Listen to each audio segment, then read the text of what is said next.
지금까지 이 코잘 다이어그램에 대한 사실 기본 개념에 대해서 살펴봤는데요. 이 어소시에이션이 어떻게 생기고 그런 백도어 패스를 차단하기 위한 방법에 대해서도 살펴봤어요.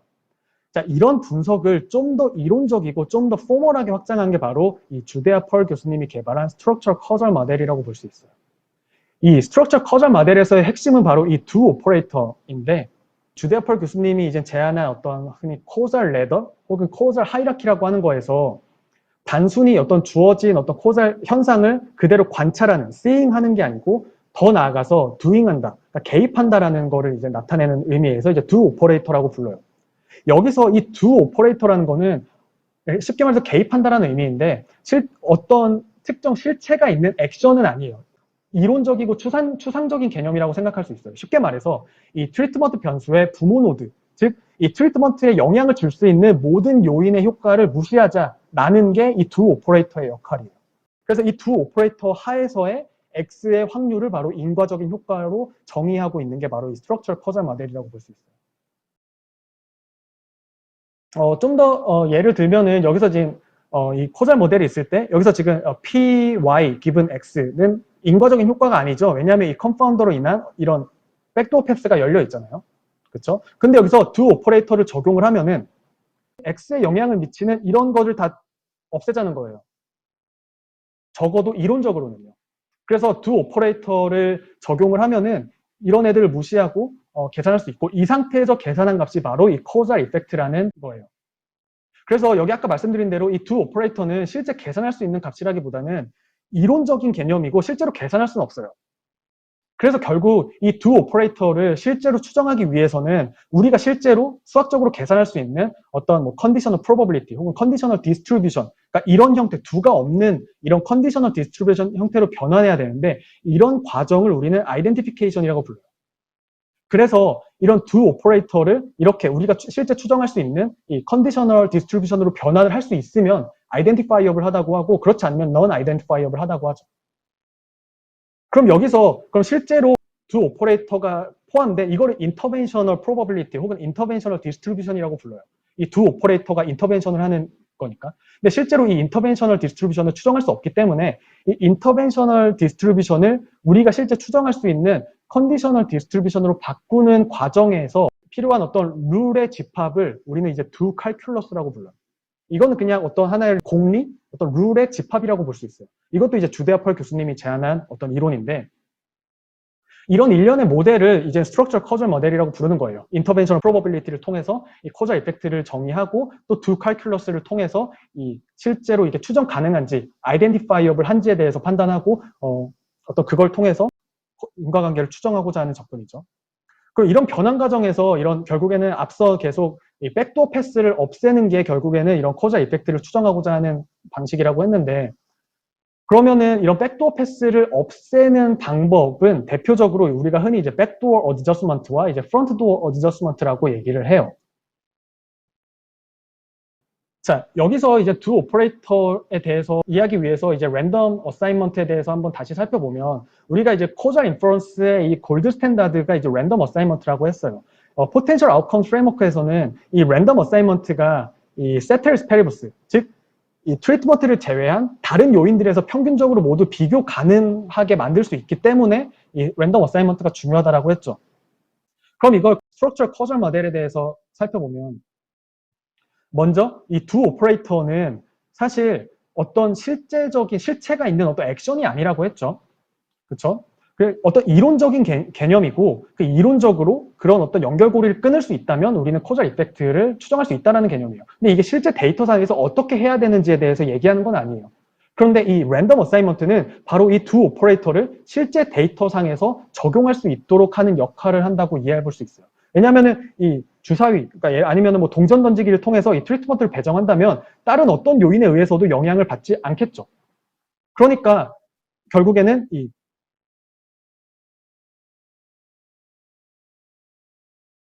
컨디셔널 디스트리뷰션과 인터벤셔널 디스트리뷰션, 즉 두 오퍼레이터를 포함한 이 코자 그래프가 정확히 똑같아지기 때문에 이 랜덤 어사인먼트를 통해서 두 칼큘러스나 이런 걸 쓰지 않고 그냥 이 컨디셔널 디스트리뷰션을 통해서 코자 이펙트를 계산을 해도 이 랜덤 어사인먼트는 이 두 오퍼레이터와 마찬가지 효과를 주기 때문에 코자 이펙트를 쉽게 계산할 수 있다라고 보는 거예요. 약간 조금 관점이 조금 다른죠. 이 포텐셜 아웃컴 프레임워크와 이제 스트럭처 커절 모델에 대해서. 그리고 몇 가지 용어에 대해서 조금 정리를 하자면 사실 이 백도어 크라이테리언과 이제 백도어 어저스먼트는 사실 특별한 건 아니고 용어만 조금 다를 뿐이지 지금까지 제가 계속 설명드렸던 내용과 완전히 동일해요. 먼저 용어를 정리를 하자면 이 백도어 크라이테리언이라고 하는 거는 이 X와 Y 간의 이 causal relationship, causal association을 제외한 모든 백도어 패스를 막을 수 있는 변수들의 집합이라고 볼 수 있어요. 예를 들면은 뭐 컨파운더가 있으면 그런 컨파운더들은 통제를 해야겠죠. 그래야 백도어 패스를 막을 수 있죠. 그러니까 이런 컨파운더들의 집합이 어떤 이런 백도어 크라이테리언을 만족하는 어떤 변수라고 볼 수 있어요. 근데 반대로 콜라이더는 통제해서는 안 되죠. 그러니까 콜라이더는 이 백도어 크라이테리언을 만족하지 않아요. 그렇죠? 왜냐하면 통제하면 백도어 패스가 막히지 않기 때문에 오히려 열리기 때문에.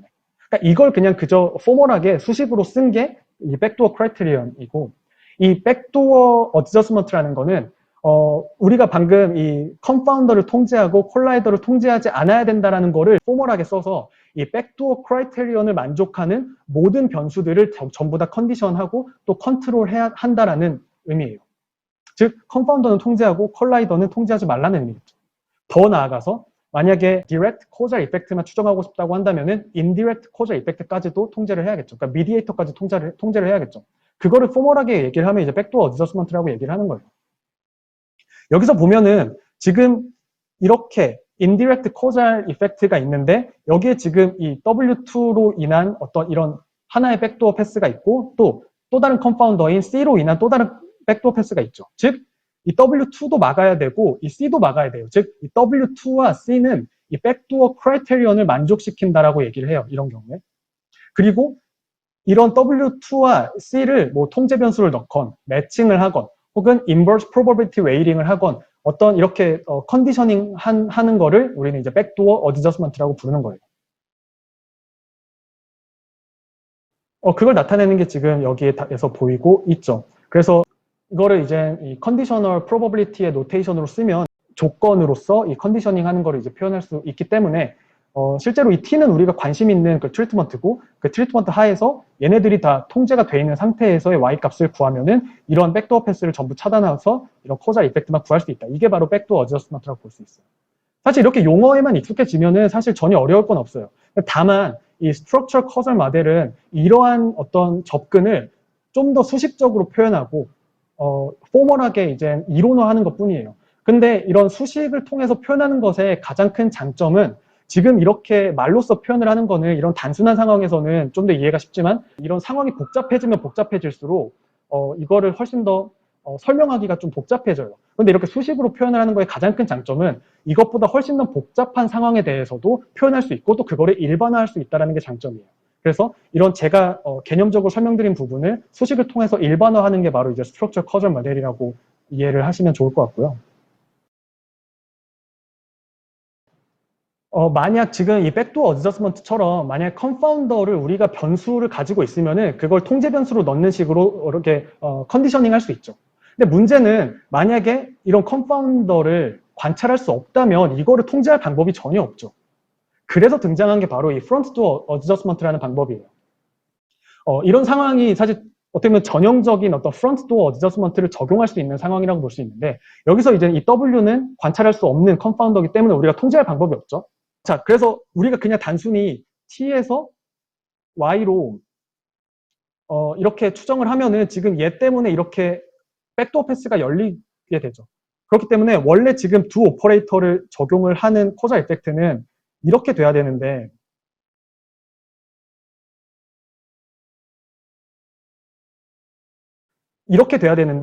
실제로 이 W를 어떻게 통제할 방법이 없기 때문에 이 두 오퍼레이터로 만들 방법이 없는 거예요. 그래서 나온 게 생각해보면은 자 여기 지금 이 T, 트리트먼트가 이 미디에이터인 M에 미치는 영향을 보면 이 W의 정보가 지금 T로는 가고 Y로는 가지만 1로 이렇게 가는 방향은 없죠. 그렇죠? 그러니까 T와 M은 서로 정보를 공유하지 않기 때문에 서로 백도어 패스가 없어요. 그래서 이렇게 T가 M에 미치는 영향을 먼저 추정하자. 이게 바로 이 프론트 도어 어드저스먼트의 첫 번째 스텝이에요. 이게 이제 첫 번째 스텝이라고 볼 수 있고, 왜냐하면 백도어 패스가 없기 때문에 이거는 코절 이펙트로 우리가 충분히 추정할 수 있어요. 그리고 두 번째는 이 미디에이터인 M이 Y에 미치는 영향을 한번 볼게요. 그러면은 지금 이 W의 정보의 흐름을 분석해 보면 이 정보가 Y로 흘러가죠. 근데 이 정보는 T로 흘러가서 다시 M으로 흘러가요. 그러니까 지금 이 미디에이터와 결과 변수인 Y는 서로 어소시에이션이 있어요. 코릴레이션이 있어요. 그런데 다행히 우리는 W는 없지만 T는 지금 데이터가 있잖아요. 그래서 T를 이렇게 통제를 하고 나면은 이 패스가 막히죠. 그렇죠? 그러니까 M이 이 Y에 미치는 효과를 추정하되 단 이 T, 이 트리트먼트 변수를 통제를 한 상태에서 추정을 하면은 이게 바로 이 백도어 패스가 모두 차단된 상태에서 추정하는 코잘 이펙트와 같다라고 보는 게 바로 이 두 번째 스텝이라고 볼 수 있어요. 이 첫 번째 스텝과 두 번째 스텝은 모두 백도어 패스가 전혀 없는 코잘 이펙트라는 건 충분히 이해되죠? 그렇죠? 그리고 이제 마지막으로 이 두 개를 합쳐서 T가 M에 미치는 효과와 M이 Y에 미치는 효과가 있으면은 이게 이제 알파2, 베타2라고 하면은 이 둘을 서로 이제 체인룰에 의해서 서로 이 효과를 곱해주면은 이게 이제 T가 Y에 미치는 인과적인 효과를 추정할 수 있다. 이게 바로 프론트 도어 어저스먼트 방법이에요.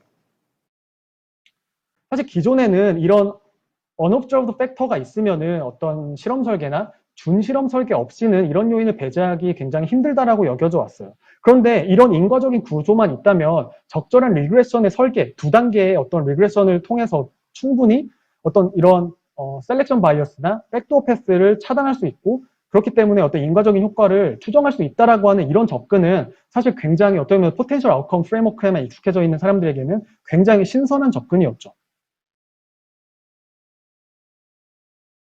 지금까지 보면은 스트럭처럴 커전 모델이 굉장히 좋은 점들이 굉장히 많아요.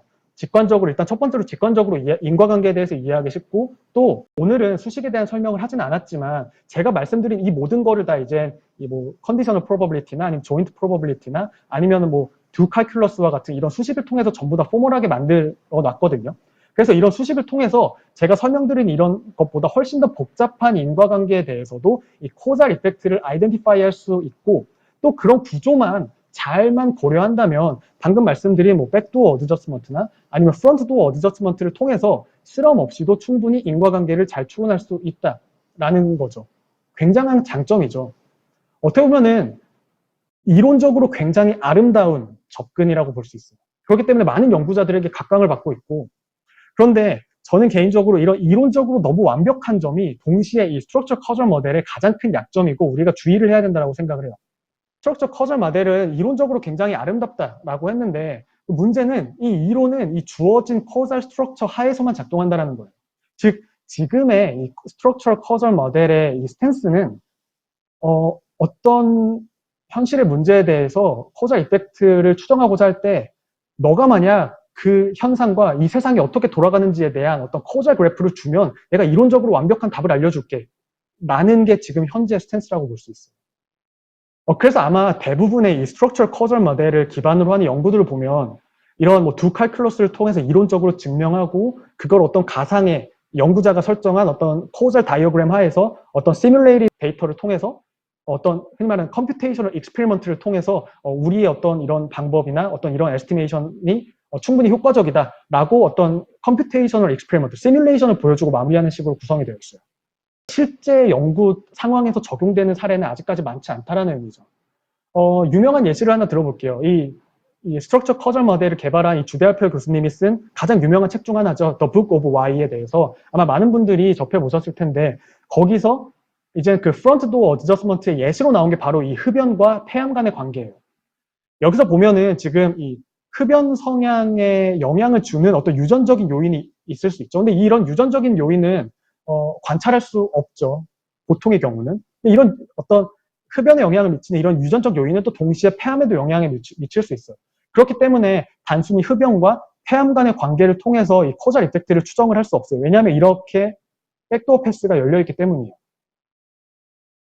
근데 이런 상황에서 만약 이 발암 물질인 이 폐의 이 타르 축적에 의해서 이 폐암에 영향을 미치고, 만약에 이런 타르 축적이 흡연에 관한 이 유전적인 어떤 요인과 관련이 없다라고, 무관하다라고 한다면 아까 살펴봤던 프론트 도어 어저스먼트 사례의 전형적인 예시라고 볼 수 있죠. 이런 어떤 토이 example만 보면은 굉장히 아름답고 프론트 도어 어저스먼트를 통해서 뭔가 다 예측을 할 수 있을 것 같아요. 근데 문제는 만약에 유전적 요인이 타르 축적에 영향을 미친다면 어떻죠? 이 프론트 도어 어저스먼트를 사용하지 못하겠죠. 그런데 지금 이거는 이 흡연의 유전적 요인은 우리가 관찰할 수 없잖아요. 그럼 이런 관찰할 수 없는 상태에서 이게 타르 축적에 영향을 주는지 안 주는지 우리가 알 수 있을까요? 설령 알 수 있다 하더라도 이런 경우는 어떨까요? 위험한 작업 환경과 같은 또 다른 언옵저브 팩터가 있어서 이 타르 축적과 폐암 발병에 동시에 영향을 준다면 어떨까요? 이런 경우에도 프론트 도어 어저스먼트를 사용할 수 없을 거예요. 왜냐하면은 이 세컨 스테이지에서 아무리 이 스모킹을 컨트롤 하더라도 이런 백도어 패스는 여전히 컨트롤할 수 없기 때문이죠. 이런 비판들이 사실 굉장히 많았어요. 이 비판에 대해서 사실 이 주데아 폴 교수님은 더 북 오브 와이라는 책에서 실제로 이런 얘기를 했어요. 이런 비판에 대해서 본인이 딱히 이렇게 논쟁할 거리는 없는데, 왜냐하면 본인은 암 전문가가 아니고 어떤 게 더 적절한 커널 다이어그램인지에 대해서는 본인이 잘 모르고 암 전문가에게 상의를 해봐야 될 것 같다라고 얘기를 하고 있죠. 그래서 이 책에선 대부분 이런 류의 약간 가상의 이 토이 모델을 기반으로 이루어져 있고, 그래서 어떤 그래프가 주어지면은 그 그래프가 아무리 복잡한 그래프더라도 이런 스트럭처 카저 모델의 장점은 이론적으로 굉장히 뷰티풀하게 분석할 수 있어요. 하지만 문제는 실제 연구 문제에서 살펴보면은 그런 그래프를 정확하게 그리는 것 자체가 어렵다라는 건데, 아직까지 물론 앞으로는 더 보완이 될 여지는 많이 있지만 아직까지는 이 스트럭처 커절 모델이 그런 그래프 자체를 검증하는 방법에 대해서는 한계가 있다라는 거를 조금 말씀을 드리고 싶고, 그래서 제 개인적인 생각으로는 이런 아까 주데아 펄 교수님이 이 암 전문가에게 상의를 해봐야겠다라고 얘기를 한 것처럼 현실에 부합하는 커절 다이어그램을 그리기 위해서는 결국 그 각 도메인 난리지를 가지고 있는 어떤 도메인 전문가가 필요할 거다라는 거를 조금 강조를 드리고 싶습니다. 또 비슷한 예시인데, 사실 이 스트럭처 커절 모델의 중요성을 강조하는 분들이 가장 많이 듣는 예시 중에 하나가 바로 이 M 바이어스예요. 어떻게 보면 이 M 바이어스가 우리가 간과할 수 있는 부분을 통제를 했을 때 심각한 바이어스를 줄 수 있다는 걸 보여주는데, 여기에 예시를 보이는 것처럼 이 소셜 놈, 사회적 규범에 대한 태도가 안전벨트 착용에도 영향을 미치고 흡연에도 영향을 미치고, 또 안전이나 어떤 건강에 대한 어떤 인식이나 태도가 마찬가지로 이제 안전벨트 착용과 그리고 이 폐암에도 영향을 미칠 수 있다고 생각을 해보죠. 그럼 여긴 보면은 지금 이런 안전벨트에 대한 착용은 전혀 지금 이 흡연과 그리고 폐암과의 연관이 없어요. 그리고 지금 보면은 지금 이게 컨트롤이 안 돼 있다라고 하면은 여기에 있는 정보가 여기에 가서 그냥 충돌돼서 끝나고 여기에 가서 충돌되고 끝나니까 백도어 패스도 없어요. 그렇기 때문에 사람들이 크게 주목을 하지 않는데, 문제는 이런 어떤 안전벨트 착용 변수와 같은 정보를 통제를 하면은 여기 있는 정보가 콜라이더, 그러니까 이게 지금 콜라이더죠. 그러니까 여기 있는 정보가 여기에 부딪혀서 다시 이렇게 튕겨가고, 또 여기 있는 정보가 또 부딪혀서 튕겨가고, 또 그 정보들이 다시 일로 가니까 결국에는 이 원인 변수와 결과 변수 간에 이 어떤 싯벨트로 인한 어떤 인포메이션이 공유가 되고 결국에는 백도어 패스가 열리게 된다. 이거를 이제 이 모양을 본따서 M 바이어스라고 불러요. 결론적으로 이렇게 무관해 보이고 그냥 아무 생각 없이 그냥 컨트롤할 수 있는 이런 안전벨트 착용과 같은 이런 변수에 대해서 우리가 특별히 주의하고 통제해서는 안 된다라는 의미죠.